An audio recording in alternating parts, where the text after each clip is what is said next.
let me get my... Sorry, Jamie. The kids are scholarships. At the moment, it's 10 to 15, but that will change as well. Because that's the money. So, 6 o'clock, let's make a start. So, we have quite a long agenda again. Let's start with apologies for absence.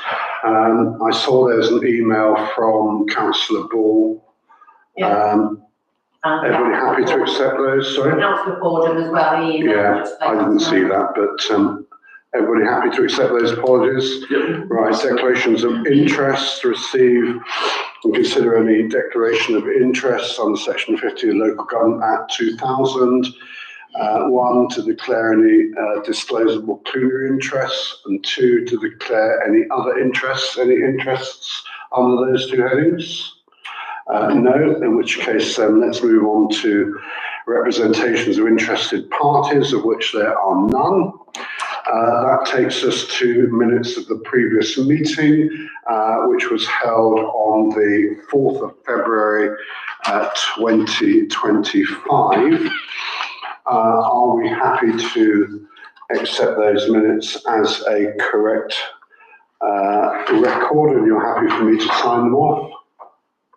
I think so, yeah. Do I have a... Yes, Val proposing, Ian seconding, all those in favour? I wasn't there to know. Fine, if I can just borrow a pen from somebody, and I will do that.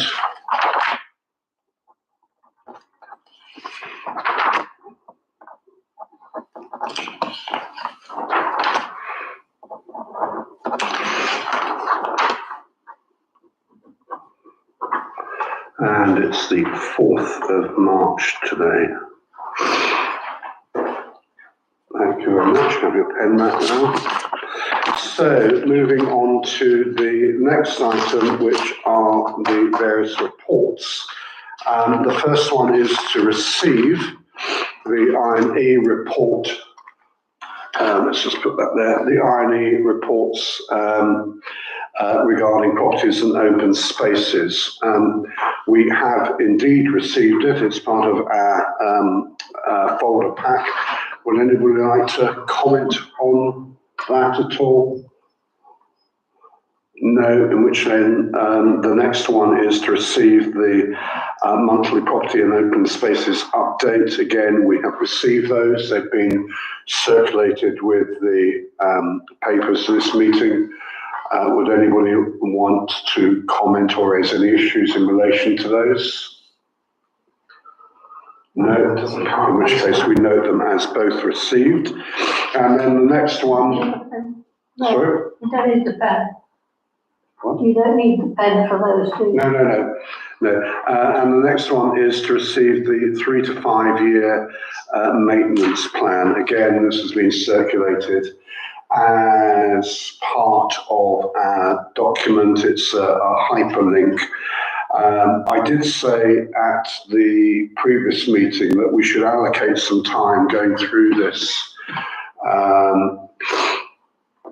in more detail rather than just receiving it. I think we should ensure that it's probably on the agenda for next month where we go through it, particularly with the year end coming and the new year beginning. I think it's appropriate to just make sure that this is reflective of the situation moving towards the year end. So any other comments on that? Essentially, Lisa, what we're asking you to do is to make sure it actually goes actually on the agenda, not to receive it, but to receive and discuss. Right, okay. Okay, so we're now on to Fletton House, which is the first of the items on our properties and open spaces report. You'll notice that there is some 10k, well about 9k still in the budget code. The first item on the agenda is to receive an update on coordinating the refelting and the various fascia and guttering work. This was to essentially make sure that we get best use and value for money in relation to the scaffolding. And Lisa, you looked as though you were about to show us something on the screen. I'm just trying to find the shared scaffolding email. So we, in the pack. No, it's a drop to the bottom, took me a while to find as well. So we've basically got the solar quotes back in, we've got the quotes for the guttering on that section and fascias. And then we approached obviously the scaffolding people or the roofing people Yeah. and said about sharing scaffolding, and they said that it can be organised. And I think they've said an initial or a additional cost of £1,500. Yeah, 15. Yeah. Plus that. So yes, it can be done with a bit of negotiating between the parties once it's approved, and we've got dates in the diary for doing it. And one of the important impacts, if I've read it correctly, is that their guttering quote has dropped by about 10 grand, hasn't it? Because they're going to do that at the same time as the roof. So it looks like there's an independent scaffold tower roaming around. But if my maths is correct, guttering is now 4,625 with VAT. The roof and the membrane is 35,838. And if they leave the scaffolding up, that's another 1,500. And then the solar one is about 3 grand cheaper than it was at 31. So that's a total, if my calculator is right, 73,669 all in, but that's all in one big hit. So how do we wish to proceed? The biggest concern is whether the work can actually be done and before the end of the financial year. It looks, as I was reading that, possibly not. I would have thought not. No. Do you know, if as long as you have approved it, does it, the work doesn't necessarily have to be done as long as you've approved it, is that right? Well, you need to have drawdowns done from reserves. Yeah. We haven't got the funds, so it would need going to full council and agreeing. So no, you won't be able to get that done this year. More importantly, I suppose it's going to take presumably a few weeks at least for everything to get teed up. Yeah. So I imagine, and it's going to come out of reserves. When we talked about the budget back in November, we were talking about the idea of pulling between 30 and 100k out of reserve to do the roof, etc. So that total of 74,000 with VAT, we get VAT back there. I wouldn't think so. No, I think, No. don't think so. Building work. I think we claim it back anyhow. Yeah, I think you do. It's sort of reasonable-ish for everything. Yeah. And the big goal, of course, is if we get solar panels on the roof, we get batteries, potentially there's an estimated saving there of about 5,000 a year. At the moment, it looks like we're spending about 12,000 a year on electricity here. And if we can save 5 of that, that rolls on. But yeah, we've got reserves of at least 350, so it's... So is this something we have to recommend to full council, presumably, in order, because of obviously the size of the budget, where we're recommending to full council that we move together as a package, so to speak, which is what we were trying to achieve. Yeah. So essentially, I think, unless anybody wants to discuss it further, I'm happy to propose that we put that proposal to full council and then hopefully can move ahead accordingly. So that's my proposal. Yeah. So we put it forward as a recommendation. So either Val or Ian seconding it. All those in favour? Yeah. Okay. Good. Thank you, one and all.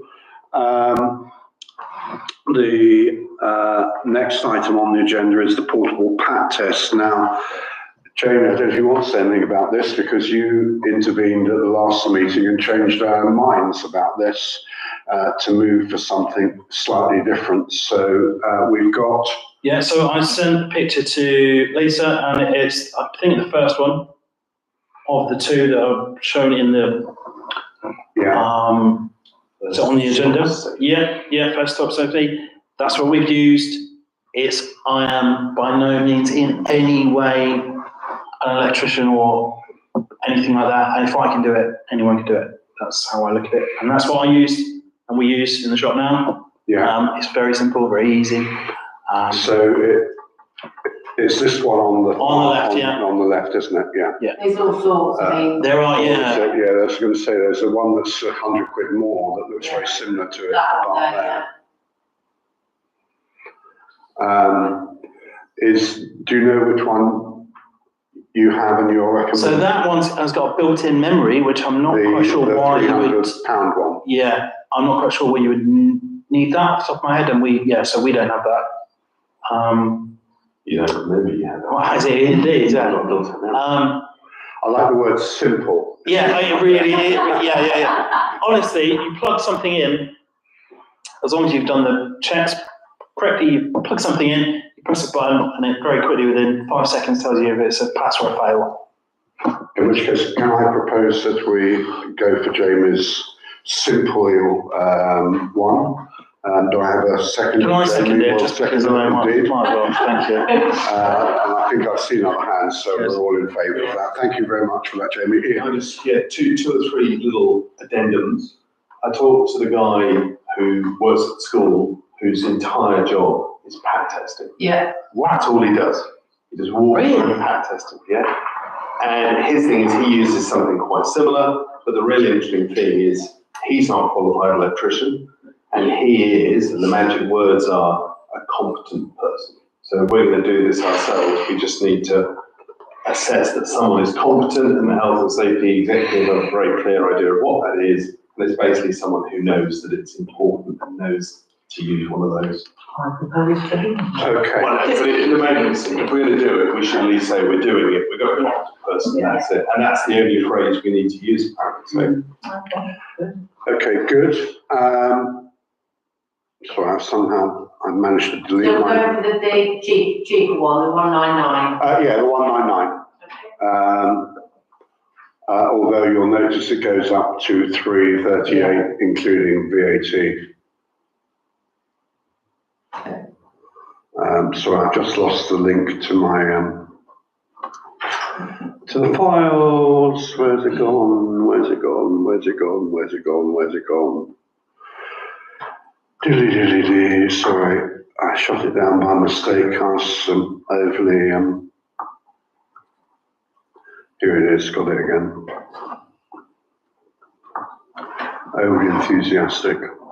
Right, so the next one is about the preschool toilets, refurb and quotes.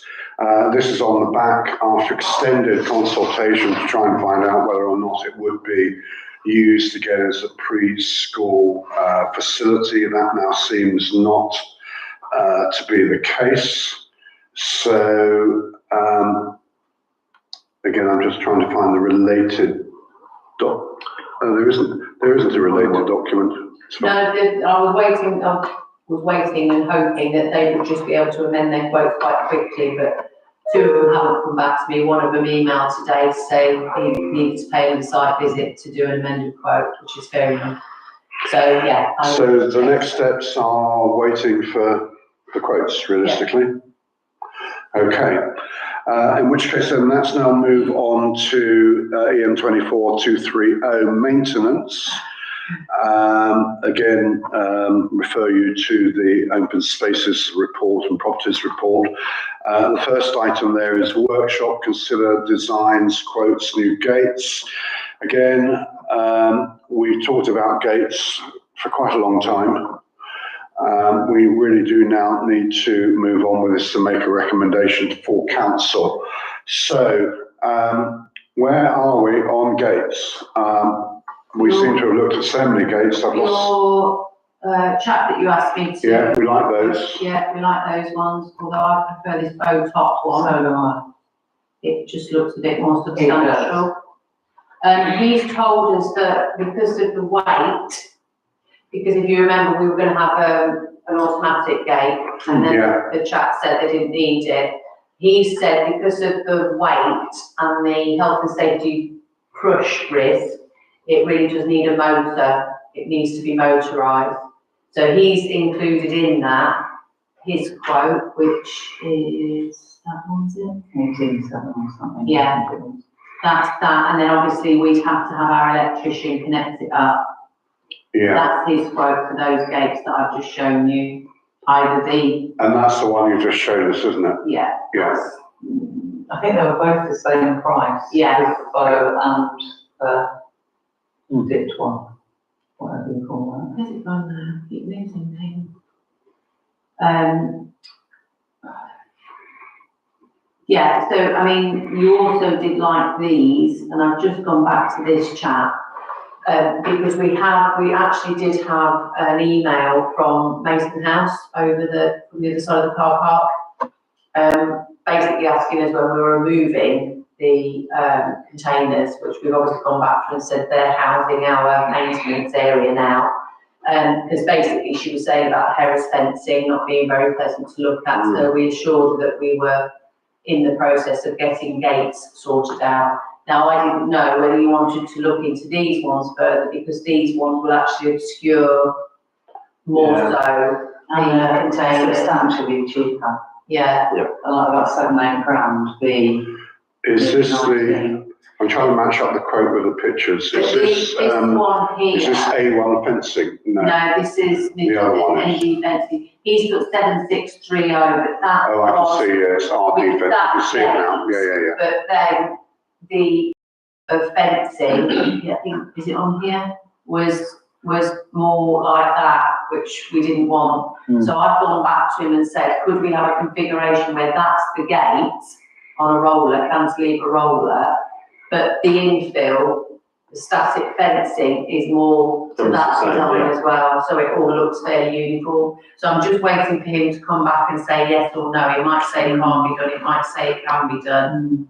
But they're the two, I think they're the two viable options in terms of how they look. I'm slightly worried that we're going to miss yet another full council meeting. Do you think, well, the job is, I know it's going to happen if we go to full council. Is it worthwhile, what I'm trying to say, so full council is, I'm getting confused, next week? 2 weeks. Yeah, 2 weeks. Can we, I know it sounds odd and then full council won't like it, but can we actually put 2 quotations to full council, the one that you have and the revised one that you will hopefully have? Yeah. Just so that we can get it, because otherwise if we wait and it comes back here, Yeah, no, that's it'll fine. be yet another That month was my before it goes to intention anyway, full Max, council. to be fair. Yeah. All right, cool. I was going to say, can we agree broadly about which of the 2 fences we prefer now? At least we recommend one of them with any adjustments. In terms of look, I actually like this one, based on that diagram, but I think as already been commented on, it's significantly more expensive. Yeah, I think, I prefer that one, but it's aesthetic, Yeah. it's personal belief, isn't it? but I think for my money, well, our money,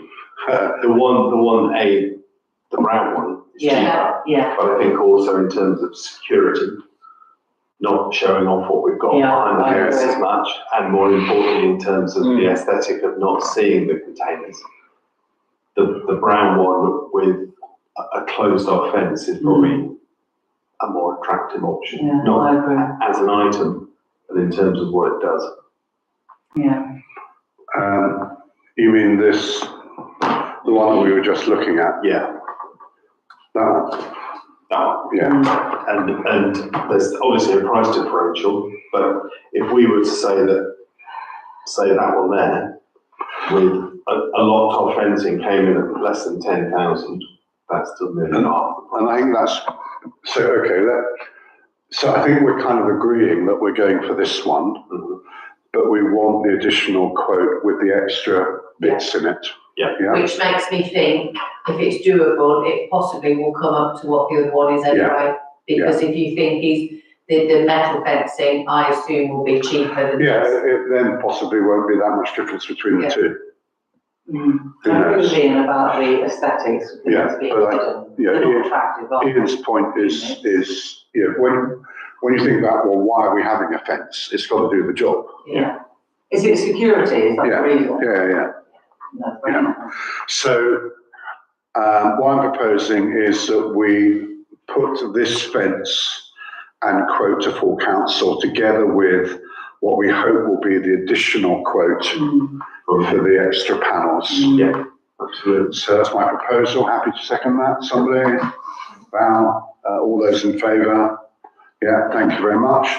Gosh, at last we hopefully have a fence. For the moment. So the next thing is vehicles. Decide on recommendations. Again, see update document from the town clerk, which can you open it on the screen? I've got my version here. I just got to get out of this folder and back down here.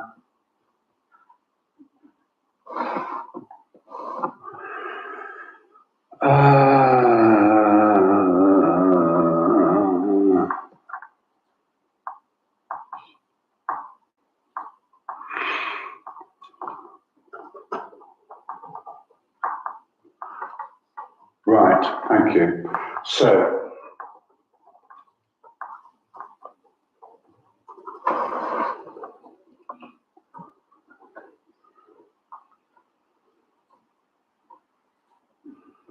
So just to be clear, so this has come as a result of Emma discussing this with the internal team, and this is what's being recommended. Yes? Yeah. So I think the mower that they thought would be more useful. Doing vans first time. Yeah. Oh yeah, sorry. She's not got any pictures of vans there. No, there's no actual recommendation down. In the report. So, Yeah, she's got, what options we've got, basically. yeah, I was going to say the key thing is what we've got to decide is whether or not we go for 12-month essentially rental or a lease purchase, anything between 1 and 5 years. And also they've got a flexible rental agreement on most small vans.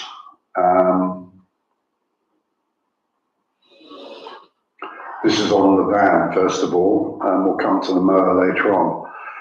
What do we currently do? Currently using a hire vehicle. Yeah, which isn't, it's not suitable, it won't be suitable soon because they can hardly fit a lawnmower and things like that in it, so once the mowing season starts again, that's what she's put on the end, it's priority to get the car or van sorted out because he can't really fit very much in it, it's just a normal, like estate car, but it was just to get them through the keep him mobile from Christmas when the accident happened, before Christmas.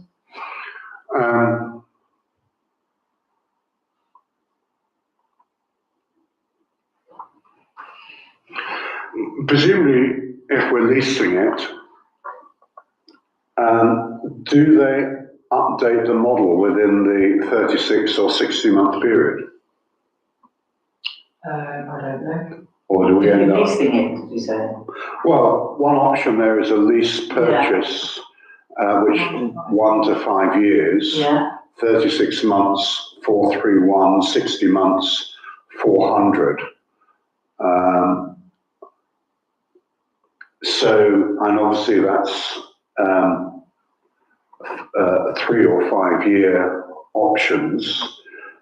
My question is, with some leasing arrangements, they will update the model within that period, or do we I just always get thought what we after get? that term, you have the option to purchase it Oh, at yeah. residual value. Yeah. That's how I thought it worked. I think the lease is you hand it back. Yeah. So these are business. Or lease purchase, that one says. So at the end. Yeah, of this it, is lease you would have the op- purchase, yeah. So at the end of it, you'd have the option to purchase. Hmm. Same with a normal car. Hmm. You do a lease purchase. Or take out a new lease. Or take out a new lease. If you want to keep and upgrade the vehicle for the new monthly amount, based on how new the vehicle is, so obviously the rate would go up. Yeah. And it seems to me that probably lease purchase is the way for us to go, but We've got options at the end of it, either to upgrade and pay more, Yeah. or buy it. yeah.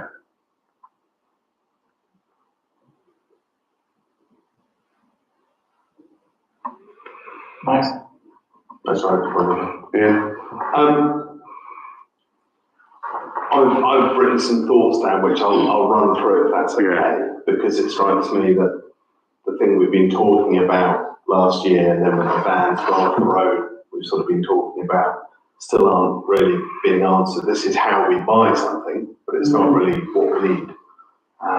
And that's what I was hoping we'd be able to come to. So the things I've written down are, number one, purpose. What's the point of a second van or a second vehicle? I don't know how often do we, or have we used two vans to carry two van-sized things around?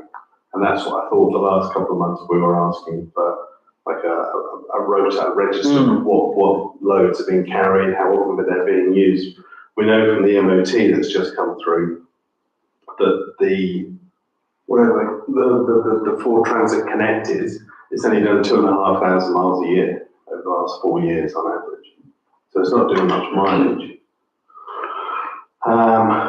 Is it to carry people? Is it to carry tools? Is it to carry lawnmowers? But then, depending the size of the van is obviously crucial to that. It strikes me that a single taller van would probably do a better job than two small vans, and our running costs would be helped. But aren't we quoting here for a larger van that could hold a lawnmower? Because didn't you say earlier, the van we've got now, once we buy a lawnmower. That's the No, but we have two vans of the same size that both can carry the equipment we need. But then one of them got written off. So because we hadn't made the decision where we were going with it, we just had to find a hire vehicle, which is okay at the moment for smaller things, but with the cutting season coming up, it's not going to be, it's not going to be. Let Ian finish, then I'll come to you. So how often do we have two vans going out to different locations with two different sets of tools and lawnmowers on? Well, during cutting season all the time. That's why it was difficult to get. Daily cutting. I think so, yeah. And that's why, as I read this, again, it would be helpful to have a more specific statement, but it says Tony is currently using a hire van, Is using a little which is one. taken out below before Christmas to keep us going whilst we sort out a replacement. But so, again, I'm confused. So that, I'm still not sure what the answer to Ian's question is. So my understanding is that Ford Transit Connect is one that we've had for 3 or 4 years.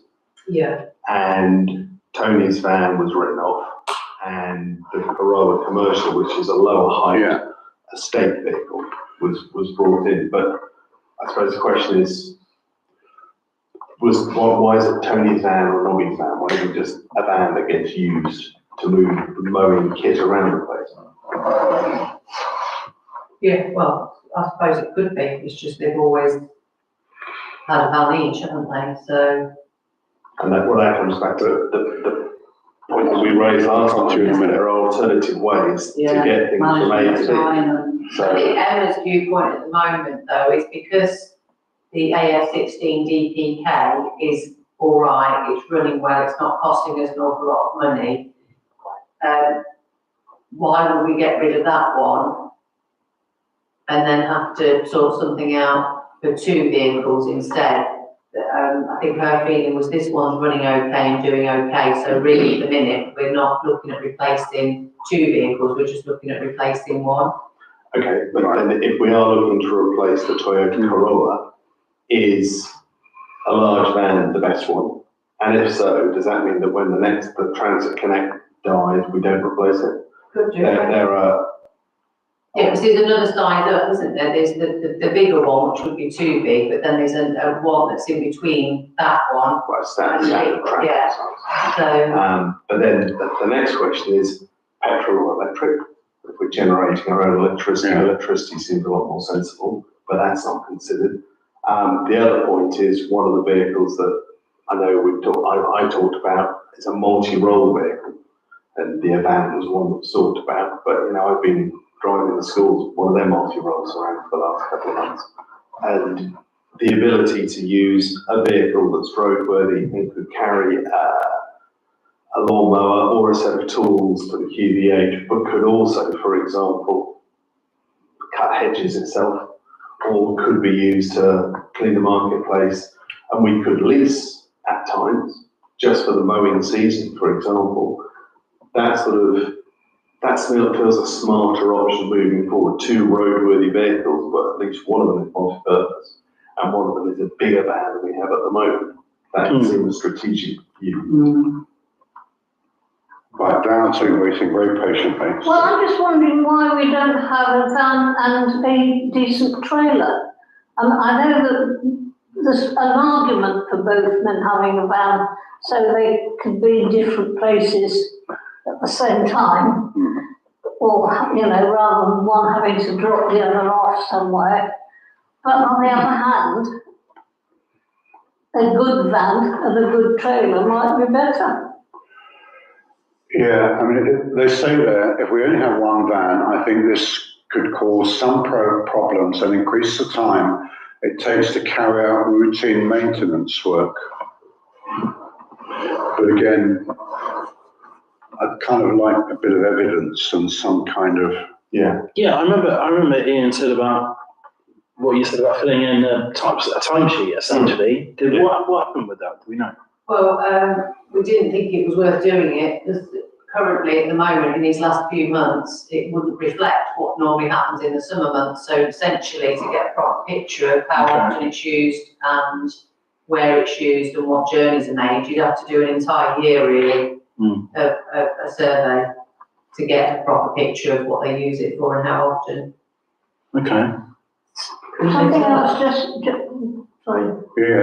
Something else just occurred to me.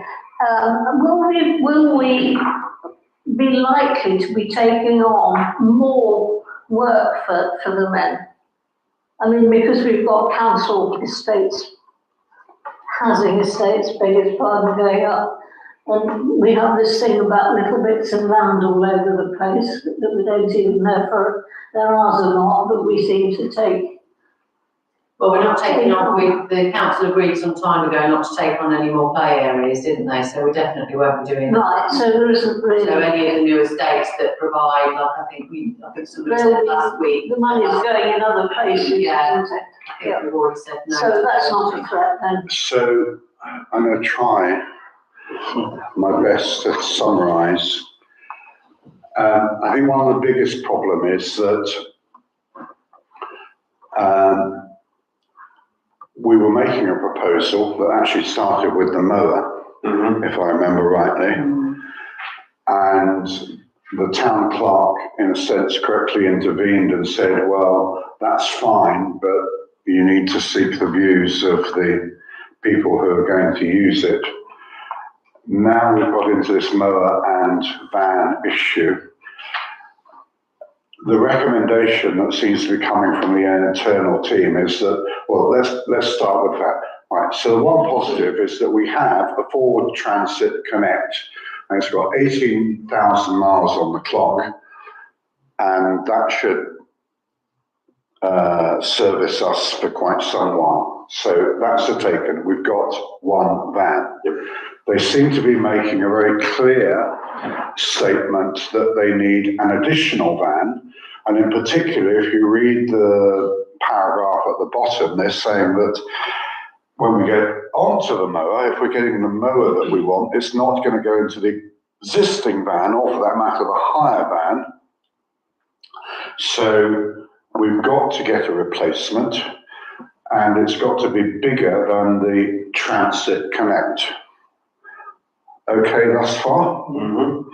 So I assume that's why they're recommending this, sorry, could you go back up again, Lisa? The Transit Custom, which is a larger version of the Transit Connect, is it not? It is, but then below that, it's got the Vauxhall Vivara.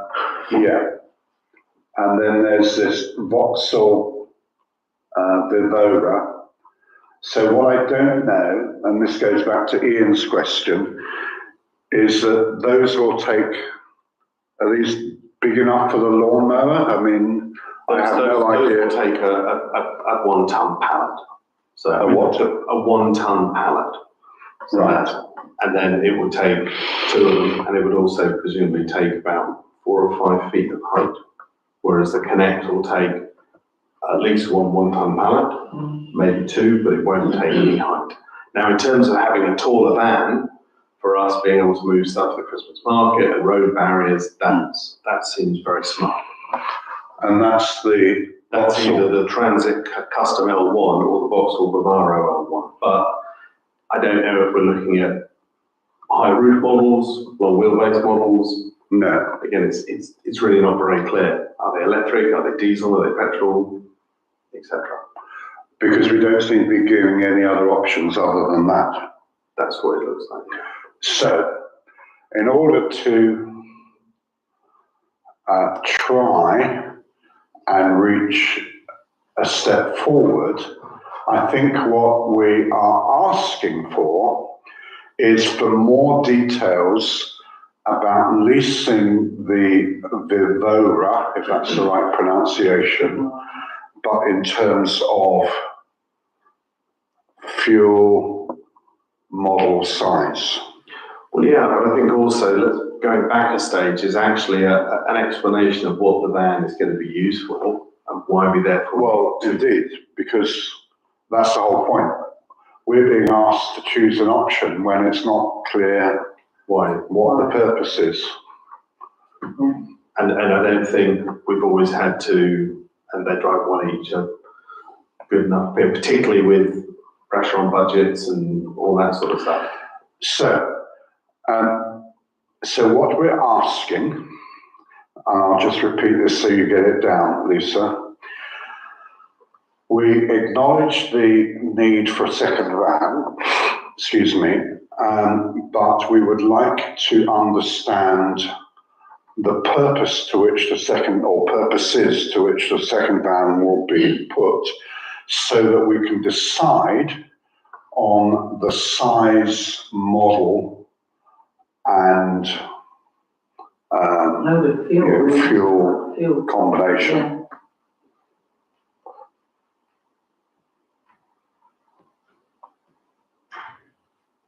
Yeah. I mean, financially, when the last van was written off, we've got about 6,000 left from that write-off money, haven't we? It was about 7.5 grand. Yeah, I think We've so. spent, let's say, 1,500 on the Corolla so far. So from the financial point of view, there's no great rush. If we can make do for the next couple of months and get to the right answer, the right solution, so that in the next 2 or 3 years, we've made the right solution, rather than just replacing that would seem sensible. So can we now look at the ride-on mower? And of course, if we make a recommendation of the Rimowa, I know this might be egg and chicken rather than chicken and egg, it will then force them to have a van that will accommodate the mower. Yeah, just a quick question, Lisa. The mowers, the ride-on mower never goes in the van, does it? It's how many lawn mowers do we have? From what I know. How many hand mowers do we have too? Before we moved out of the workshop, I think they counted 7. How many do we now have? But I think they got rid of a few, because I think some of them had been kept by John for working parts and stuff. So I think probably 2. But the most we can use at once is 2. Yeah. So we're looking for a van that can take 2 push mowers, 2 hand mowers, and then there's a lawn mower that at the moment goes on a trailer. Yeah. And we might be looking at a roadworthy mower, which would Notice it says here the trailer is on its last legs or It is, wheels. Yep. No, I appreciate that. So the options to start off with were we either get another ride-on mower that needs a decent trailer, or we get a ride-on mower that's roadworthy and doesn't Yeah. need to be carried in a trailer. So, the new rower we do purchase will be roadworthy, so we do away with the trailer and save us the need for a new trailer. It says at the bottom there. Mm. So, at the moment, we're not actually being recommended a mower per se, as I understand it, because he says I'm also meeting with Fenton's next week to discuss more options. Yeah. I think, And that's what we asked back in October. Let's talk to Benton's. And why don't we get looking at John Deere again as well? If we've had good service from a product we've used previously, we've had it 15 years, seemingly without too much. Oh, I've never heard of either of those companies, but then that's not to say that I'm aware of ride-on mowers, but everybody knows John Deere. Presumably it's probably a little bit more expensive, but. I think this is the one that, when Nobby and Emma discussed it, he thought would be more what they needed. I think it's this one anyway. This one's a bit too big, that one. But there was a question about why we're not looking at John Deere again, since we've had a very faithful John Deere. We might get a good trading price from them as well. Well, this one, it says here somewhere they've already offered us 4K Yeah. for John Deere. Oh, yeah, for that, one of the other companies, but Yeah. not John Deere for John Deere. you see. No, I don't know whether she's actually spoken to them. She's not put that she has approached them, so. So we wait for they're meeting Fenton's. I think all we're feeding back in, it's interesting that they suggested the event. I couldn't see why no one's actually suggesting a John Deere, given that Yeah. we've had one for 15 years and it seems to work. Ian? I was typing away furiously on Sunday when I was reading this, and I'm calmed down again. One of the questions I was asking is that it seems that when do we stop cutting grass? Is it around September, October? So one of the questions is, we're looking at spending up to £18,000 on a lawnmower that for a third of the year doesn't do anything. We're looking to lease a van, which we might use all the year round, but we're looking to buy a lawnmower that we only use for 2/3 of the year. The original idea I had back in September last year with the event was to lease it for a week, a month, and they would deliver it here with whatever attachments we wanted, and they were looking at £400 a week. And we did that for 10 months, that would be £4,000 a year. You multiply that for 4 or 5 or 6 years, if that gave us a multi-role vehicle, is that a better use of our money? And I'm not saying I'm obsessed with that particular vehicle or anything, but it strikes me until we actually say to one of the providers, we might be willing to lease, we might be willing to look at different options for a multi-role thing.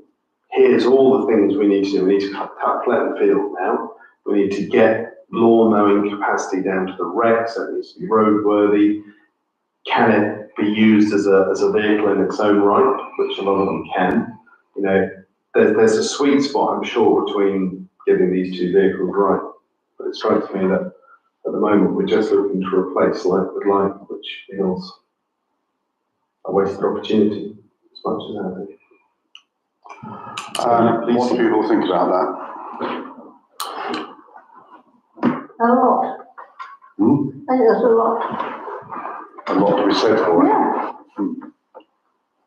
For leasing, Yes. Potentially using anything, something that's more and then they've got to store it as well, surely. for leasing space, it yeah. For the winter.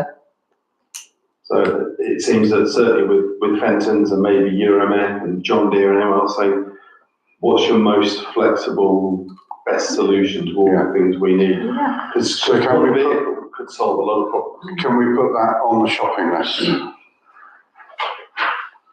Thank you. I think we've exhausted vans and mowers. So that takes us to the hub, and believe it or not, there's nothing to report. It's been the first for a long time. Courthouse. Again, you'll see that number one here is discuss long-term plan for courthouse and future leases. Update from Councillor Shaw about working party meeting, agreed next steps.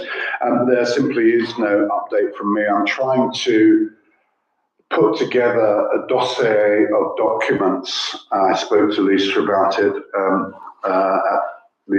sometime last week, in order to circulate to those people on the working party for our next meeting.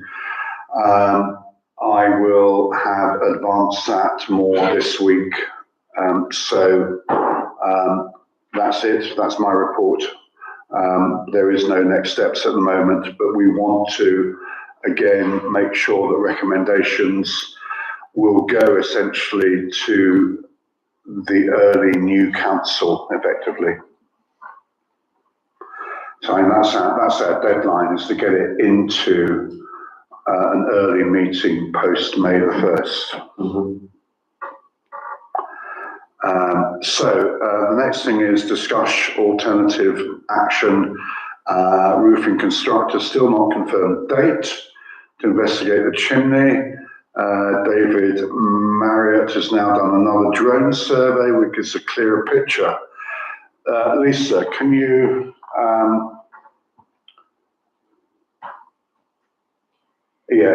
just elaborate on this? So the drone gives a clearer picture of what exactly? Yeah, so we thought it was all the lead, we thought the lead flashing was an issue and possibly the guttering, which was possibly causing the damp issues, but this drone picture shows much better the condition of the chimney. Looks like a lot of repointing is needed. The flashing definitely needs attention, but these cracks at the top where it's been capped are probably where a lot of water might be coming in, probably soaking in first. But that they both look the same, the tops of them are both severely cracked, and then the pointing all around these areas here. So what needs to be done? Well, I have chased Crome quite a few times, because if you remember, we approved them to put scaffolding up and investigate further. And I've still not heard from them. So, and it's like 6 months when we first started looking at this, and obviously we want to get this done spring, summertime. So I just put it on the agenda to say, shall we look at alternative people? And this obviously feeds into the previous item, because the moment we're talking about scaffolding going up to chimney level, we're talking about quite a cost, regardless of any work that will even be done there. And also, if this is holding up other work, then again, there's a knock-on. So it seems to me that we've got to get a clearer picture. I like these new drone pictures, but we still need a clearer picture of what actually needs to be done and what it's going to cost us to do it. We can't make any decisions until we actually know. I mean, the pictures are helpful. We can clearly see that there's what looks like some, bad cracking there, but I have no idea. I'm not a specialist at all, whether or not we're talking about £10,000 to make that good or significantly more. And we've got to have some idea of the cost implications of this. Who would be another person we'd talk to apart from McCrone? Who? Oh, well, you've got Seal doing here, and I can't think of their name off the top of my head. There's another one that I've approached before in the past. I mean, there's plenty of roofers. there was 2 local ones that I'm still in contact with that I could ask to have a look as well. Is it worth emailing them these photos, Yeah, saying, can you give us a rough price?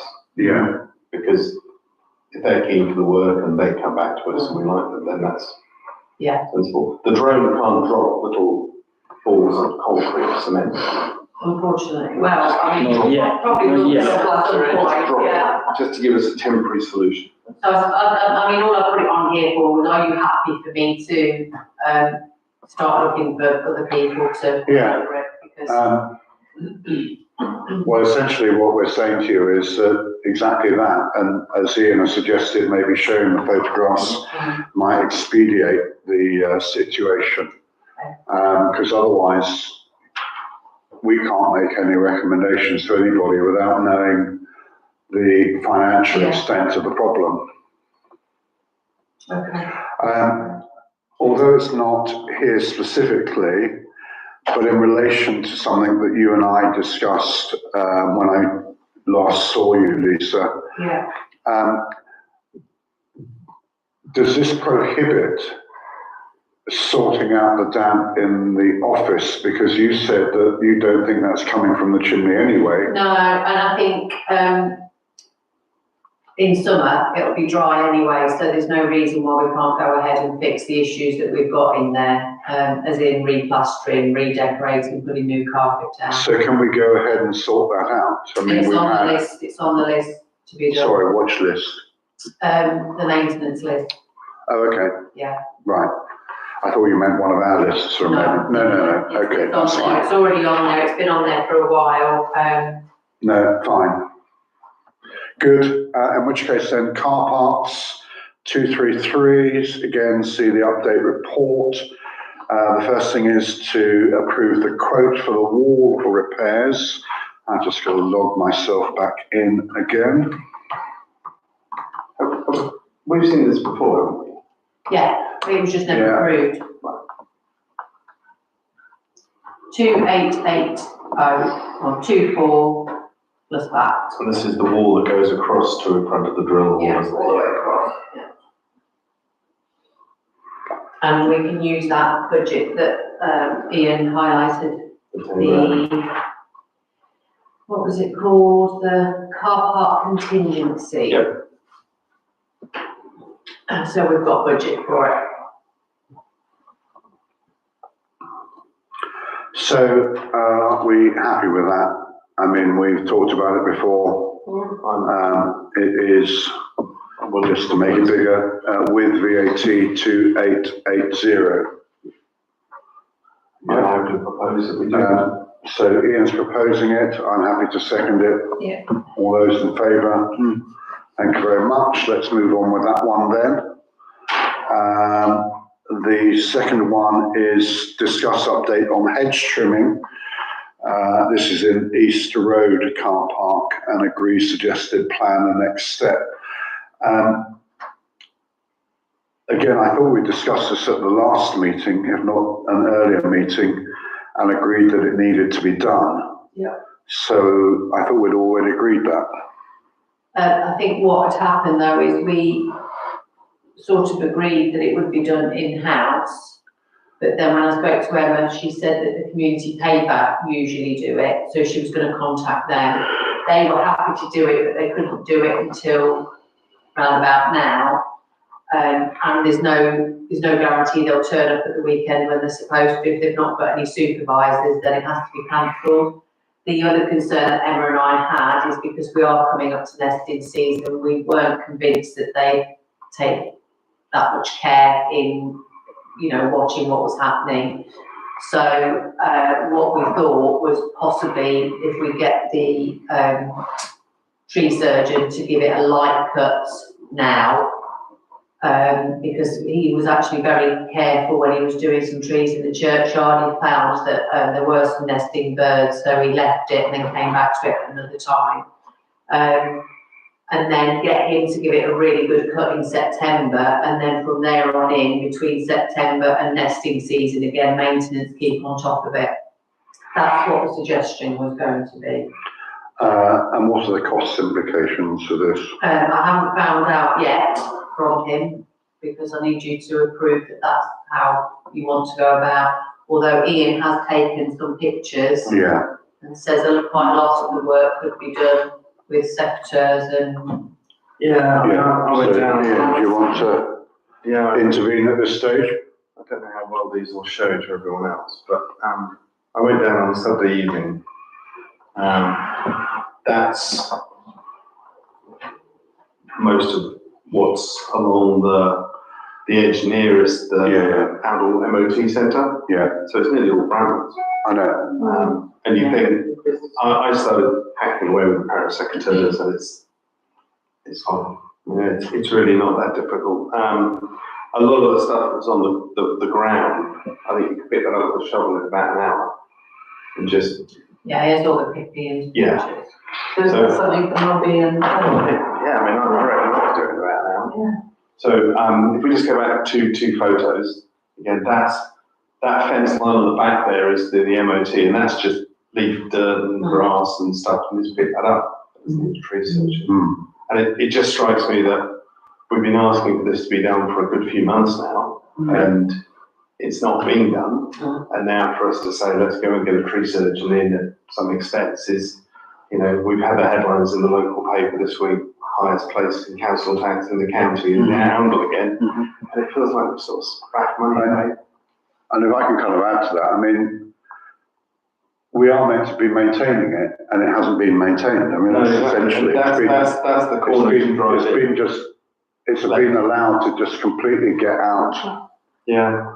See, all of these areas, that's just trimming some nettles of brambles away. And again, that's could have been done January, February, March. If we go back a couple of shots as well.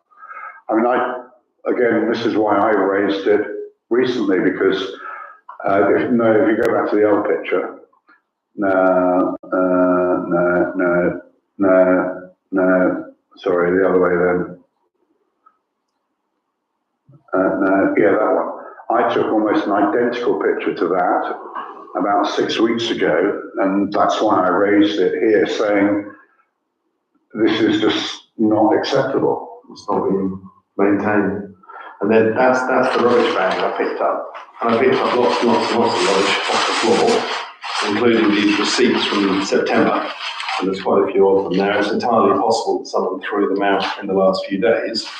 And the donut backers are certainly much more recent than that. You should be wearing gloves, Ian. You should. But don't worry, I've already picked them off already. But the one thing that there's loads and loads and loads and loads of under here. These cigar wrappers. What? Oh, There's about 200 of them down there. I don't know what it is. Tony mentioned that. Yeah, and there's loads, but there are a lot there that are old. So clearly one person is going down regularly and smoking cigars there, but it also suggests that they haven't been picked up for quite a long time. You just think, it's frustrating to think we sit here and talk about let's do this and let's do this, and it feels like we're not being very well represented in how the work's actually done. So I think the nesting bird thing is a valid point, but if you look at all the rules and regulations, it's hedging in agricultural scenarios. This isn't a hedge as such, they have to be 20 metres long, etc. And we're not in an agricultural area. And you could certainly do, if some of the big green bushes in the distance, you might need a hedge, a tree person, but 50% of it is gardening. I think there's a basic problem here, and we seem to talk about this every time we do a tour of estates. And that is, we don't maintain enough. You know, this is a classic example. We allow it to get out of hand, and it then requires a major effort to get it back to where it should be. You know, it's a bit like weeding your garden. If you don't weed your garden for 6 months, it's a hell of a job to get the weeds out. But if you do a little bit every week, and that's essentially what we're talking about. The little bit isn't happening. So everything then becomes a major job. Absolutely. And it's not just about the East Road car park. we could point to many parts of the estate, and it's exactly the same, where we're almost, I'm not sure if it's firefighting, but we're allowing stuff to get to a stage where it then becomes a major job. And it seems to me that something is fundamentally wrong. And I don't know whether it's because we just don't have enough people on the ground, or whether they're incapable, or whether they're reluctant, but something is not working. That's what it seems to me. And this is just one example that points to that. It's just got it's gone to rack and ruin, basically. It should never have been allowed to get like this. Just on that point, if you go to the next slide to the right, this is the area that we had the tree surgeon in last year to deal with, isn't it? And when it was manageable, presumably it's been left to get grotty again. So I mean, this is an ideal thing to have. we're verging into a slightly different territory. I mean, we clearly need this done. But again, the point is that now it looks like it's going to have to be a special job. Using an external contractor. It struck me that it would be reasonable for us to ask the maintenance team to do a lot of this themselves. And then when it got to the denser, more hedgy hedgerow, we might get a quote for that. But at the moment, it strikes me 50% of it is manageable for us, at least. Okay. Let's focus on this. So what do we need to do to get this done? Do you think that we should still ask for it to be done internally? I think a lot of it can be done internally. I reckon I could do it. So if I can do it, I think someone who's... And that was my initial impression. It struck me about all of this nesting birds.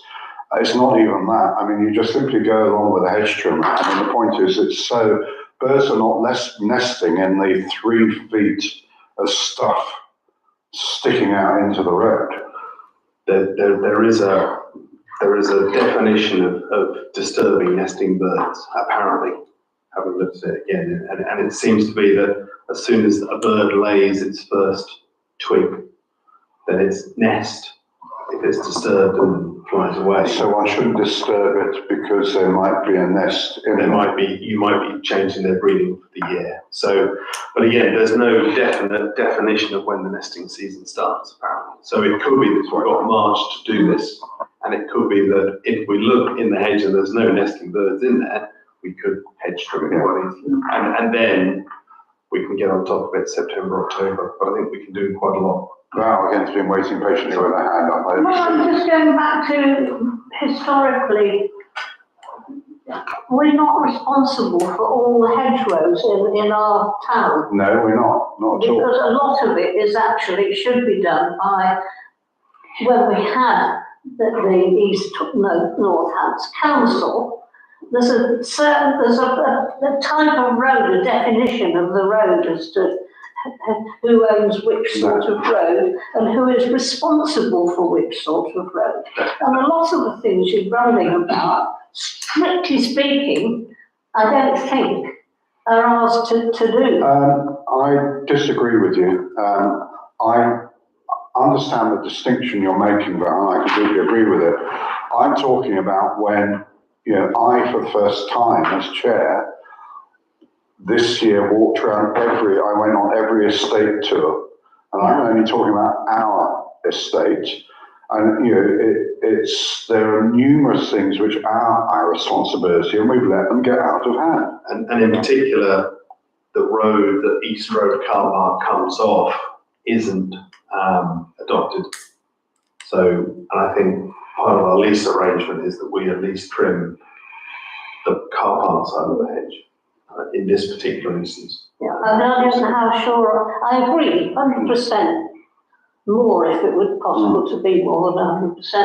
But I don't know how much our chaps understand this and how much they actually I think that's what we're kind of pointing to. They need more supervision. So there seems to be a certain reluctance for them to do it. Yeah. I think And one of the little notes I added there was that, the job descriptions are specifically to the point of maintenance. Right. That's what I'm trying to say. Lisa's just popped to the loo, just coming back. So there are 2 issues. The first is the immediate issue with East Road car park.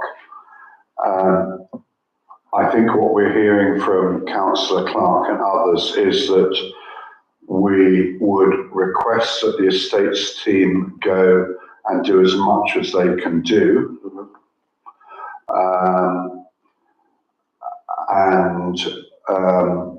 Yes, we've heard about bird's nests and everything else, but that still doesn't preclude it being tidied up in quite a considerable way. Yeah. Is that correct? I think that's fair. Then the second issue is a much wider issue, and I appreciate you might be in some difficulty here, Lisa, and that is trying to get through to the estates team that we can't carry on letting things get out of hand rather than maintaining them on a regular basis. And I don't know how we get that message across. You know, there's not a criticism of you, Lisa. I know you're as frustrated about it as we are. But what I'm trying to find out is what we need to do to support you in that mission.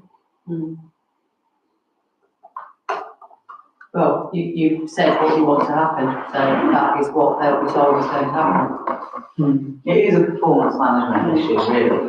Yeah. Managing their role. Yeah. And that is part of their role. Yep, definitely. And I don't know whether or not you want to find a form of words that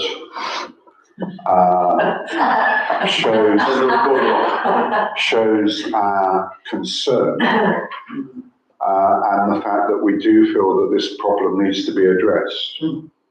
Yeah. Because essentially we're trying to support you to get it right. Get it done. Yeah. Okay. Yeah. I think we should probably move on. Absolutely. Thank you. We have in that done hedge trimming, and we're now on to public toilets.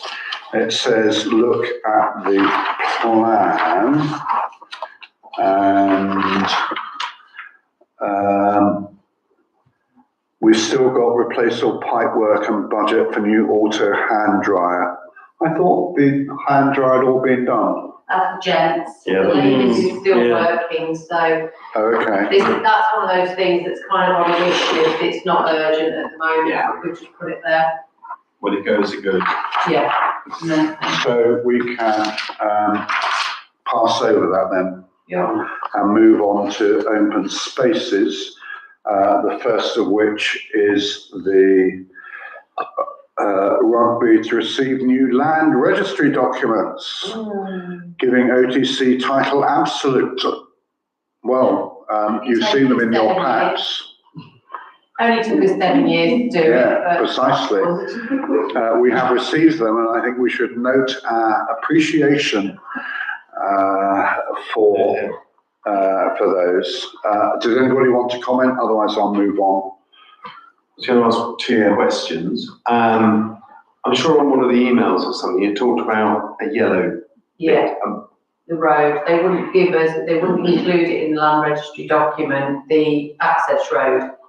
And there was some to and fro about it being an adopted highway and. So that's Occupation Road. Yeah, right. What we think is going to happen, and we're going to obviously seek further advice, but when the registrations come through for the bowls and tennis club, we think it'll be the same scenario, and the solicitor has given some wording of what we need to do about the road. Right. So I think what we're going to do is wait until all the results are in and then do it as one whole, because we have a feeling that the same thing will happen, a little yellow highlighted bit outside the front. Right. Won't be included in that title, but we know, well, we think we know the steps we need to take to sort that. We're just going to wait. So are we sharing this information with the rugby club as such? I've already let them know Yeah, that it's, okay. so that we can move forward with Because, as you know, they are looking at a new lease anyway, and they were waiting for some of this to happen before other things got going. So that was my second point, isn't it? Can we start talking to them concretely about what happens next? Yeah. Okay, so you pass them on, and so the ball is now the rugby ball is now in their court, so to speak. Next one is to receive update on budget restrictions, play area improvements. Decide to either to approve additions to existing provision within these budget restrictions, or form a plan to recommend to full council to extend and improve drawing with substantial by drawing down from reserves. So this is all about us potentially having slightly less money than we thought we might initially have to spend on this. Again, views, comments. We thought that we had kind of moved ahead to a certain extent. True, well, we sort of have, roughly, just can't do it. The concern was that we were hoping to use the money for youth activities, which gave us £10,000, and that's under the rec apparently, so therefore we can't, which limits us to, what's the St Christopher's Drive, is it? 1,000 this year and 1,000 next year in the budget. Now, of course, in 3.5 weeks' time, I suppose the budget ends, doesn't it? And that money from the rec is going to go back into the pot, so we could raise the full council next time and say, can we save that when it goes into the pot and predicate it against St Christopher's Drive? Did we agree in the last meeting to have changed the bucket swing, or install the bucket swing? Well, I think the wording was try and do what we can with the budget. Yeah. You also asked me to get quotes on the fence, but of course when I realised that the rec, the 10,000 youth activities couldn't be used for that, and I have a feeling that the extended fence is going to be quite expensive. So yeah, I mean, we can easily improve what's there and go for the bucket seat or one of those rocker things, whichever ones you wanted. But yeah, I basically just wanted to know, do you want to just spend what we've got and make minimal improvements, or do you want to make a bigger plan to extend it and add to it? I think spend what we've got. Yeah, I think the bucket seat seems a really easy win. Yeah. Because it's going to be used any which way, shape or form. And that was going to be a good few £100, wasn't it? So I I recall. think 1,500, wasn't it? Where was that? Put them all in one folder, didn't Yeah. I? Was that a proposition? Sorry? Was that a proposition? Just waiting for the numbers. Yeah. Oh, we've got a bit more information then. We're just waiting for the scoreboard. It was definitely within budget, wasn't it? I think, it was Evie. No, I'm the same one again. It's the same one. No. That's included. Sutton Road. Yeah. Did I not look at that one just now? You can never see something when you're looking for. There, oh no.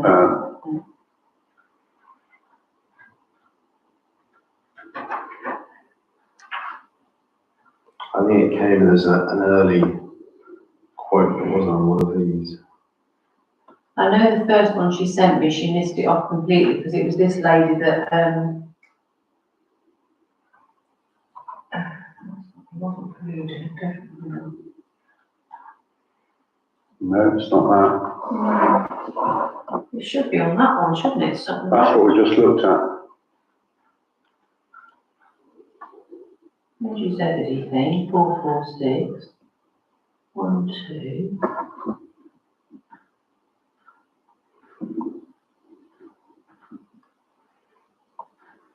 No, it's not there. Right, looking at emails.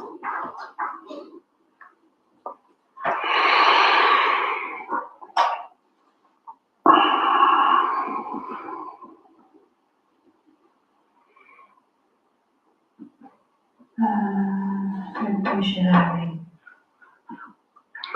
That's what you've just shown us. No, this one says, there it is. Oh, That wasn't in the other thing, It was yes. a revised one, she suggested this swing, Right, but then yeah. the first one, she never sent it in there, so I just said to her, could you give us a price for that seat? So that's it, 1273. Right. So, can we make a decision based on that? Yes, that was big enough to take an adult with a baby, wasn't it? And it's big enough to take any child, and it's big enough to take someone with special needs and all that sort of stuff. That seems a sensible win. It's a little bit more than we've got to play with for the year, but let's go ahead. So, a decision has been made. So get what we can with the budget this year. Yeah, Yeah. and then I think it's still worth getting the fencing quotes. Yeah. Yeah. Then we know that if we want to extend it to a better size over the next 3 or 4 years, we can So at the moment, we spend what we can. Yeah. Are you clear about that, Val? Yes, I feel that it's quite nice to improve things gradually in cases Yeah, because people still feel encouraged Exactly. by it. That's Yeah. right. So I think that's it's a statement, it's a good improvement, Yeah. it's a visual one, and it's, Oh, you know, So- the new so-and-so. Exactly. So, Yeah. right. Good for kids. Yeah. Do you need a proposal on everything on that, or are we just agreeing it? No, just read it. Right, okay, we've agreed it, excellent. So now we're turning to Councillor Clark to decide next steps in relation to additional information on the walkway The suggestion. walkway, yes, now the walkway was very interesting. I think it should be really easy, but it might not be. So that's the aerial photo. If you know Red Kite Drive, that's the sort of playground area that butts between Red Kite Drive and Old School Lane. And if I'm just going to stand up here and do some pointing, if I may. What we're talking about is a walkway that joins this bit of Sutton Road up. We can't see it because you're standing, you Let's do go it from the other side, yeah. Just call under those, go round. Well, you're not lifting your leg over that, yes, good. Teachers. Yeah, teachers. I was thinking about safety. So there's a fence there, and the idea would be to see if we could get that fence removed, and then people would walk through here, down there, through there, etc., saving that long journey all the way around. Can you go down a bit? I took more photos. I think I did. So there's the fence. It's just in behind that bush, Yeah, and that's the bit of grass there. So in theory, in practical terms, it means take a fence out, people walk through the fence. It seems like an easy win.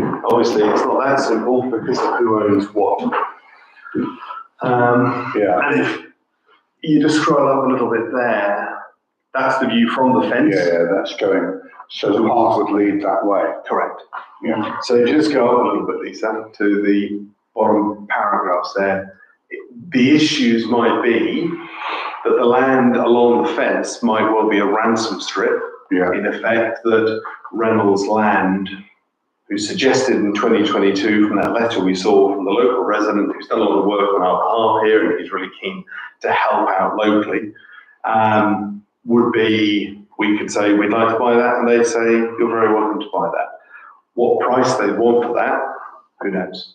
Secondly, the grassed area, this is where it gets a bit more complex, is owned or will be owned by the Herne Lodge Management Company, which is a little body that's run by individuals from Red Kite Drive and Old School Avenue.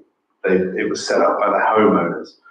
The only problem is that they're having some disagreements with Kia Housing at the moment about the quality of their path in the bit of ground, and therefore that transfer of land to them hasn't actually gone ahead.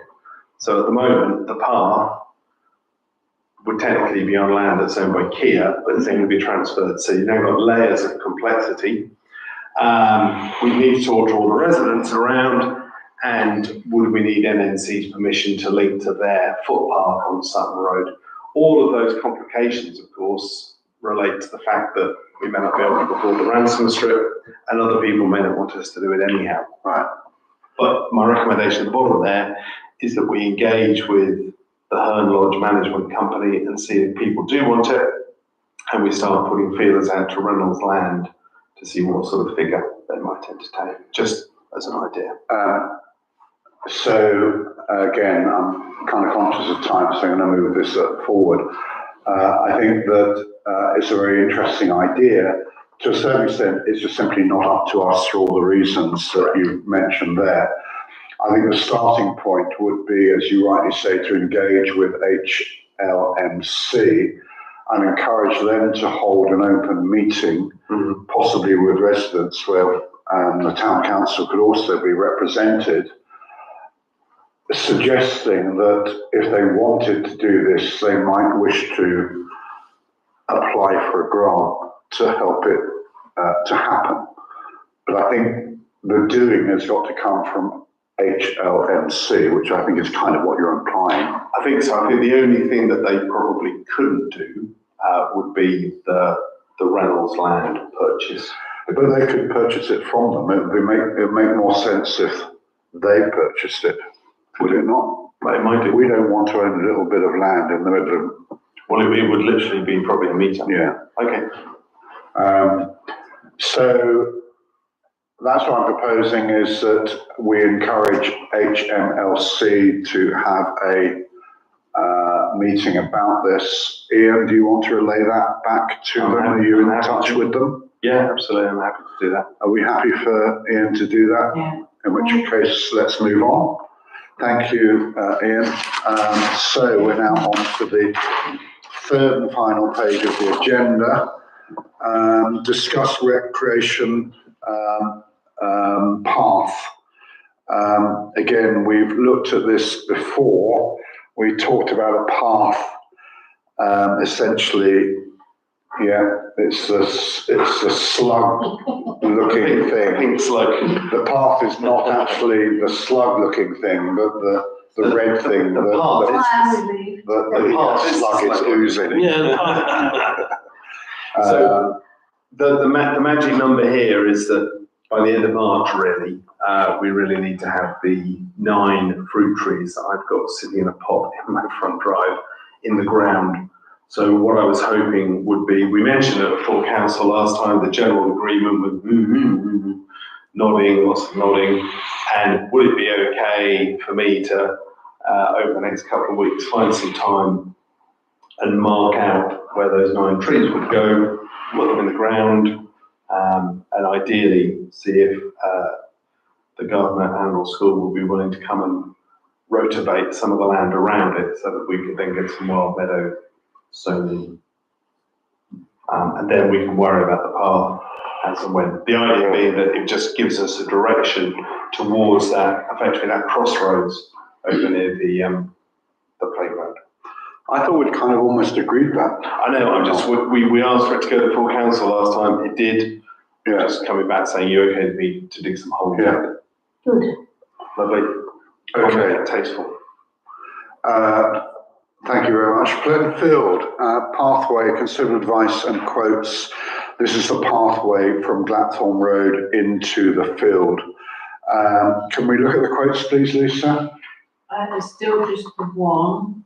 I'm still waiting for another couple. There's been a couple of other ideas come forward with it.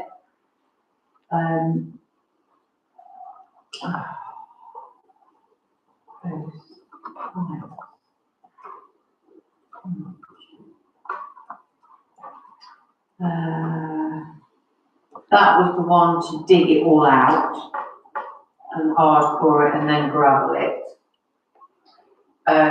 There's been another person say that the ground is quite stable, so you don't necessarily need to dig off, scrape so much off the top. But there's also, I sent out another idea that somebody suggested. That was the geotex thing, wasn't it? Yeah, I sent it to Estates, didn't I? I think so, yeah, just a picture of it.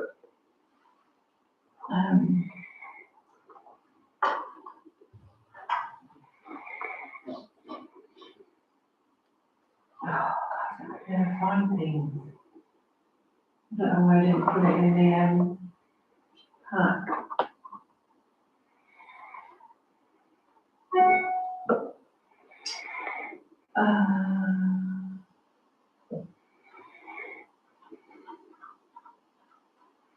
What did you say it was called, Ian? Geotech? Geotex, geo something.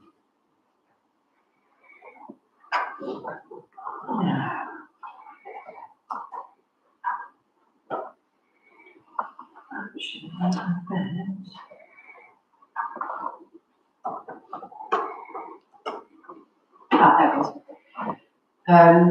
Yes, this was another idea, which would lock the gravel in to stop it, That's right, yeah. which apparently is quite effectual and quite cost effective as well.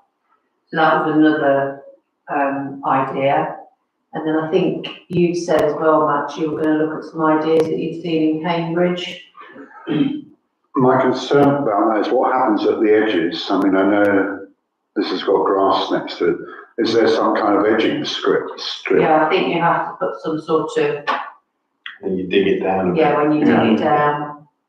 So is that an idea that has been proposed by someone, or would we do that ourselves? Well, yeah, I'm not sure whether we could do it ourselves, but apparently it is quite an easy job to do. It's not a difficult job at all. So you sink that crisscross stuff in the ground Yeah. and then put gravel on And it just holds it in place rather than it all flicking all over the place. The other idea as well is there is some, because gravel isn't very good because it's smooth, so it does tend to move about, but there's some other stuff, I think it's called Cotswold chippings, and it's Yeah. rubber, and you compact it down and it doesn't move as much, so you've not got stuff flicking off all over the place. Which is apparently far better, and it gives a much firmer surface, so if you're pushing a bike along it or I have to say, that's what I quite liked. Yeah. I And they worry do that it, this it looks might, nice. this might look a bit cheap and, One of the problems is when the gravel moves, you get the grid showing through. yeah. But there's lots of different ideas, it's just really narrowing down which one we think would well, be the we best. also need to get, our skates on, because it's got to be done by May the Maybe 8th, whatever it is. so 2 months. The other complication is that the Fletton Field Association wanted to see a picture of what we were planning, Right, okay, but can we try and make a decision now? I mean, to people like this, so I thought that we had previously decided to have the one with the Cotswold stone gritted in yeah, on the basis that it would look right in relation to the Olithic limestone of the town in which we live. Have we yeah, got, see, this is the stuff, and it does look much, much better. But those, just as they are going to move around like anything. Yeah, you need to put a weed barrier down and then have some sort of edging to keep it contained, unless you want it to go the whole width. But there was a lot of talk before that you wanted some element of grass either side. If you go from fence to fence, then it won't be an issue, it'll be the entire area. But if you want strips of grass down either side, then you are going to have to put some sort of edging mechanism in there.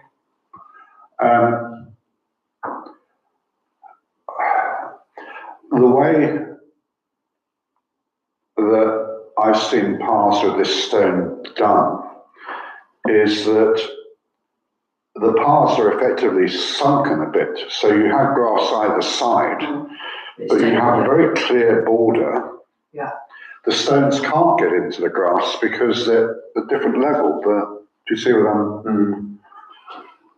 yeah, the only problem with any loose stone, I suppose, is wheelchairs, pushchairs. Yeah. They're going to get dug in, aren't they? No, but again, where I've seen it work is that they're not loose like that, they're really compacted Tightly down. packed down, yeah. Or are they chippings, or is that some sort of hardcore? No, the chippings, if you plate them down, they get really, really solid. I've been to parks that have. So Yeah. it's almost like a solid path, Yeah. but they're effectively chippings. Yeah. But they stay together, don't they, because they're rough. Because they do it with one of these big hammer tools. Yeah. What do they do? So they're moving it down. So it almost compacts into a solid mass. Yeah. And there are no stones to go anywhere then. Mhm. That's kind of what I thought we'd agreed. Yeah. Who's gonna do that? Is that land tech again or something? Land tech, now, I'm sure the thing that I'm going to answer, what I wanted to know was exactly what you wanted and what look you wanted before I started approaching them. Because I don't like to annoy them when we keep changing our minds and saying, we don't want that now, we want this, can you come back and have a look at it?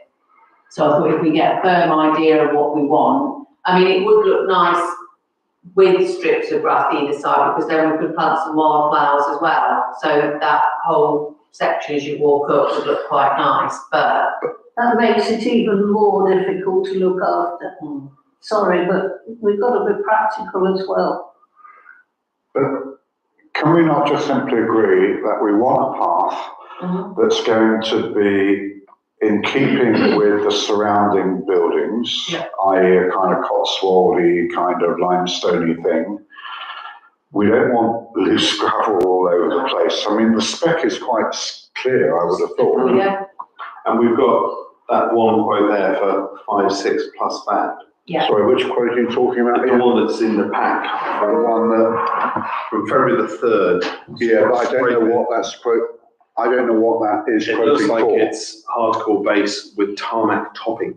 So is that tarmac it? Yeah, No, well, only with because if you remember, the highway's rule is you can't have loose chippings Right. within 5 metres of the highway, and the highway. So that's is just for that way. that section. So we've measured it, and there is a section of tarmac, but it's not 5 metres, that we might have to, as you first walk in, do another little pad of tarmac, and then the rest of the gravel. But he's quoted for normal gravel, so I'll just have to go back to him and say we want Cotswold chippings instead. I can't imagine it's going to be that much different, but Yeah, so he can make that look nice. Yeah. And it's Yeah. wheelchair and pushchair friendly. And it meets all the requirements and it comes in at about that price. Well, that's fine. Yeah. And we've got to get it done by May the 8th. right. May the 7th, really. yeah. So do we have an agreement? Yep, I know what I'm doing. Yeah, Yeah, good. Do we need to, And can you send something to Fletton Field Association? yeah. You know, is it Graham and Tony? Tony and Tony and, Paulie Lee. you know who I mean? Clive. Clive, yeah. I Okay. always mix Graham up with Clive. Don't know why, I always do. Peter Dud, just in terms of time, if we were to decide now to agree to approve a nice looking path up to £6,000 plus VAT, Yeah, for example, and that went to full council in 2 weeks' time, yeah, we Yeah, might have a picture by then, yeah, and then at least that would give them 6 weeks to do it. yeah. That's kind of what well, Ian's already proposed it, so I'm happy to second it. So essentially, because we want this signed off by for council in Yeah. 2 weeks' time.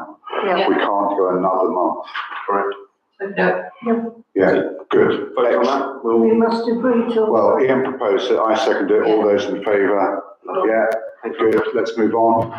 Okay, diddly-diddly-diddly-dee, signage. Yes, we need to agree the wordings on signage. And I don't know, so you weren't at the last meeting. Tony took some notes about signage and put them in the minutes. And they're essentially looking for us, and I don't know who us is. I'm looking partly at you, but someone's got to come up with a form of words for the signs. Okay. The ball seems to be now firmly on the Fletton House side of the court rather than the Fletton Fields side of the court. what are these signs to do, like information boards? or- They're information boards primarily. They proposed something initially, just to give you some background.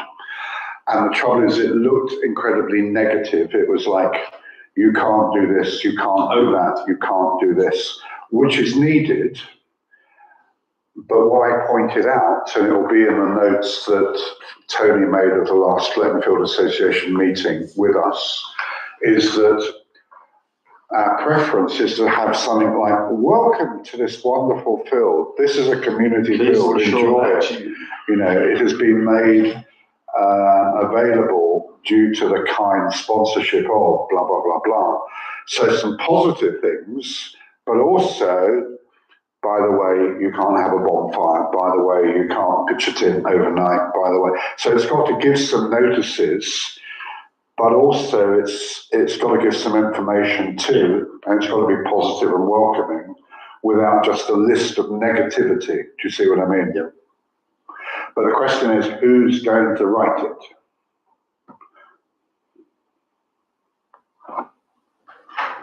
The text down at Snipe Meadow, we did that with the Wildlife Trust, didn't we? Mm. I mean, some of that's what a snipe looks like, etc. But I mean, is that rules and regs as well? We could steal some of that, couldn't we? Steal the tone. Yeah. Are we looking at just signage as in the blue and white signs that we usually put up, or were you thinking more of like interpretation boards like we've got? I think it's more of a presentation board. So it's just a do's and don'ts on Fletton Field type sign? Yeah, I mean, and we're talking, I think, of two. One, obviously, the Glatthorne Road entrance, and one, well, at the entrance over there, sorry. Yeah, okay. I'm happy to have a stab at writing something. Rebecca's quite good at that as well. Yeah. So- Why does Rebecca draft something and send it to Ian and myself? But there is some urgency to it, and then I can pass it via the Fletton Field Association people. Where did they put, was it all on here? I don't know. Does it say? I'll ask Tony, because I don't see it there. Tony basically definitely made some notes Yes, you do. about what it should include. It's not in the ninth of I'll just go back and check. Let's not worry about it now, Lisa. December. If you talk to Rebecca, and I will try and square the circle and find, oh, there it is. Look, there we go. On here, yeah. There it is. December. Dog waters must clear up mess. QR codes to be included. I'm not quite sure what the QR codes do. I'm not sure what that's about. It'll be Fires not permitted. Yeah. Yeah, that's what Tony was talking about. Okay. Okay, I'll ask Rebecca to come up and The other thing that came out of that meeting, that's not on the agenda very quickly, is that Clive was particularly concerned that there ought to be a gate over there to stop cars and vans driving onto the field and camping there overnight. There is a gate there, it's just never closed. It's what, sorry? There's a metal gate there, I think, I'm sure there's a metal gate. But I suppose there. it's- That's a car to get in. Oh, yeah. Yeah, But it's a single gate at the moment, isn't it? So I suppose if you were to have a smaller single gate, you could shut it and have a pedestrian access. Because if you now shut the big gate and lock it, no one no, go in. yeah. I don't know quite what, he also sent me a picture of something that he felt was suitable. But if there's a gate there, so what's wrong with the gate that's there at the moment? Well, presumably if you shut it, you shut pedestrian access. Is it because it's not lockable? Well, I presume you could lock it, but then people would have to jump Perhaps over he's it. not aware of it. It must be. I don't know. I would I imagine can't he's remember whether going, there's one or two, no, I think it's two. I'll have to go and have a look tomorrow, I'll go and have a look, Max, tomorrow. I'm just seeing whether or not, he did send a picture at some stage. I'll send it to you, Lisa, I'll sort it out after the meeting, and we'll take it from there. Oh, blimey, Tony's been emailing me about Fletton Field. he's probably watching. He's probably watching at the moment. Hi, Tony. Let's just see if this is relevant. Sorry about this. Oh, go on, go away. It's not on the agenda. No, if it's not on the agenda, it's not. Thank you for reminding us that. Right, let's move on to Treacy update report.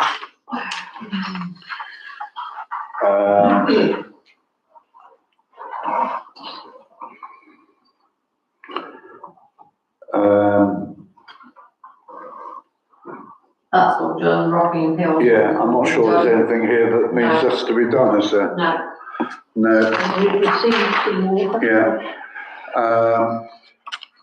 So St. Peter's Church, well, there's this whole thing about flagstones and pointing. yeah, the company that did our driveway, the entrance to Fletton House, some information popped up the other day, so I thought I might get them in to have a look at the potholes in St. Peter's Church. So I just put in a preliminary inquiry on their website. I didn't get any kind of acknowledgement or anything, but I got a phone call from St. Peter's Church the very next day at 9 o'clock saying the man's down here waiting for you.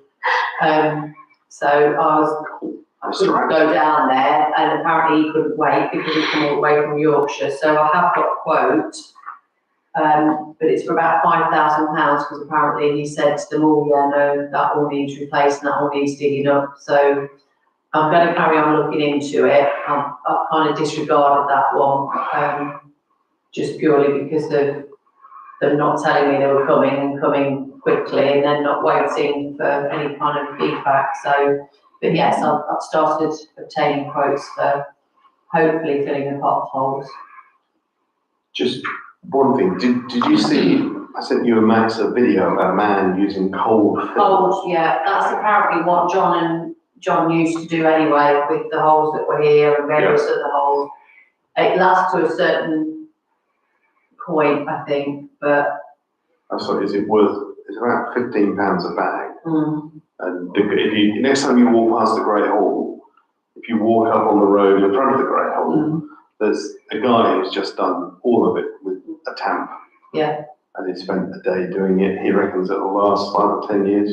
Oh, okay. And you think in terms of what we're after, he says it's always worth going for the right brand. Yeah. And he showed me, I can't remember what it is. But for 15 or 20 quid, it might be worth getting a few bags and just doing the worst ones. So at least it's takes pressure on. Because we've got 5,000 to spend, haven't we? Yes. But we're not going to do it this year. Okay. Yeah, okay. Right, cemetery, again, update report, improvement pathways, vehicular access, town clerk and EO to meet with chapel residents. Hasn't that all been? No, we've not had a chance to meet with them yet. So there's nothing for us to actually make any decisions about. Jones Strong. Again, what's happening about, have we actually purchased this sprayer now? No, I think we're going to rent one because we don't think we'll get the use out of it, to be fair. So I think we're going to rent one, which I'll start looking at now because now the weather's improving. Given the improvement in the weather, we should be doing that now. Doing now. 17 of them. Okay, so let's move forward with that. Marketplace. To receive update about market manager's recent course. That's Morag having been on a market course, and I looked for the update. I couldn't find it anywhere. Well, I was going to ask her to do one, but she's still in the process of doing coursework. So I said to her, I'll leave it till you finish your course. So we will receive that in due course. Okay, then to discuss provision of electric hook up for traders. And there was a quotation about this. Yeah, that came in yesterday after a meeting on site. Which is, yeah. Is here. And this is, as you can see, basically 1,300 plus VAT to put a socket board in the alleyway adjacent to Branson House primarily, and all the other bits and bobs associated with it. Given previous discussions we've had about electricity supply in the market, assuming we can do it, it seems like a fairly reasonable price to me. Yeah, we've got 3,000 in the budget. Yeah. The really nice thing about this as an idea is if it works, we can easily ask Sattlers to do a quote for another shop and another shop. Yeah. We could end up with 2 or 3 electrical points Yeah. available, which, you know, we can let out at a profit, etc. My only concern is that can these actually be installed without listings and planning permission, given it's in a conservation area on listed buildings? Well, we're getting absolutely no answers out of planning at the moment. One of the conservation officers, the main conservation officer, I just got a very unhelpful out of office reply saying I'm out of office for the foreseeable, which I don't know what that means. And having spoken to Amble School, because the socket will be where there is one existing already. Okay, so it's they replacing think one. We don't need. So it's essentially a replacement rather than a new installation, in which case then I feel rather more comfortable about that. Let's go for it. Quick. Yeah. Sorry? Yeah, we'll go for it, yeah. So we're happy to go forward with this quote. Yeah. I'm happy to propose it. Ian seconded it, all in favour. Oh, sorry, just before I No, second it. sorry. Well, I think we can agree with it, absolutely, but I'd just like to share this with Amy to make sure that it meets her requirements. Yeah, absolutely. Yeah. So, yeah. Okay, with that proviso. Yeah. Good. Okay, in which case then let's move on to town events. And this is about Wonder Circus, is it not? There was an email.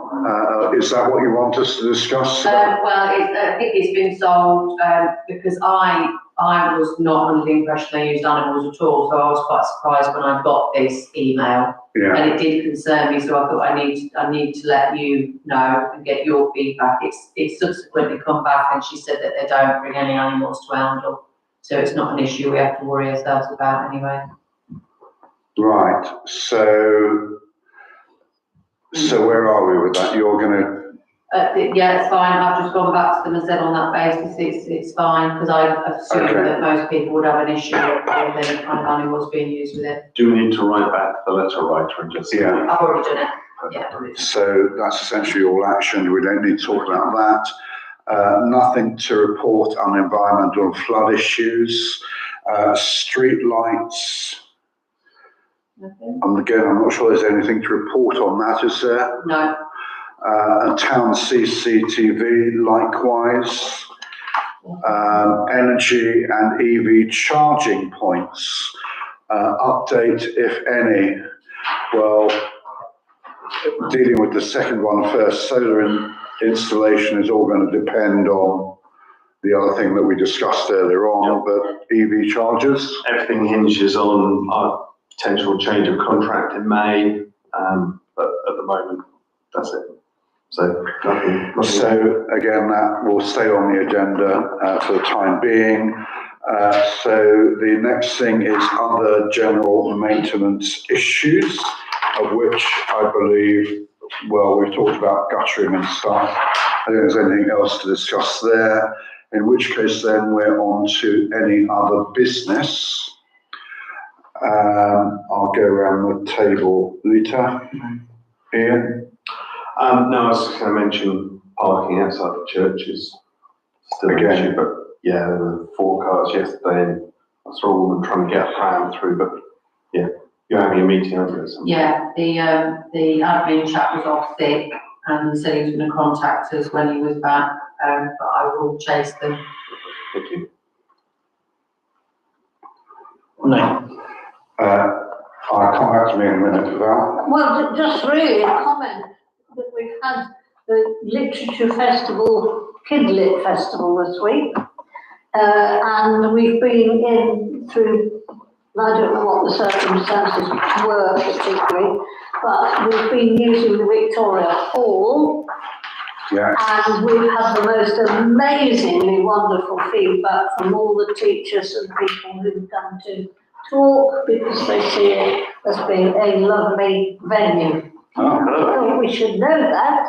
That's very good news. Because we need people to know that so that other people will follow suit They do. and they see it as And once we get totally up to date everywhere with all the electronically, the communications, then it will be a hot ticket, I think.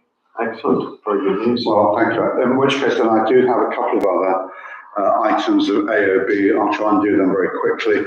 I mentioned Tony Hoyle had emailed. I know it's not on the agenda, but he emailed, he's clearly listening in. Hi, Tony, again.